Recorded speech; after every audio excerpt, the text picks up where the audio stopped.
bonding in water. Picture this, a water molecule party. You have got Mr. Oxygen, cool and slightly negative, standing with his two sidekicks, the positively charged hydrogens. These hydrogens are social butterflies, always looking for new connections. And across the room, guess what? Another water molecule's oxygen spots them. Now, our negative Mr. Oxygen gets drawn to those positive hydrogens like a magnet. And there you have it, a hydrogen bond is formed. Now, these hydrogen bonds aren't like those tight, inseparable friendships called covalent bonds. Nope, they are more like quick high fives, brief but meaningful.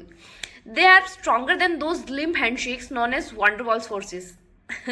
But still, not a full on bear hug. This quick bonding and unbonding dance keeps water fluid, flexible, and always moving. So, next time you sip water, just remember there's a lot of bonding going on. Share it with someone.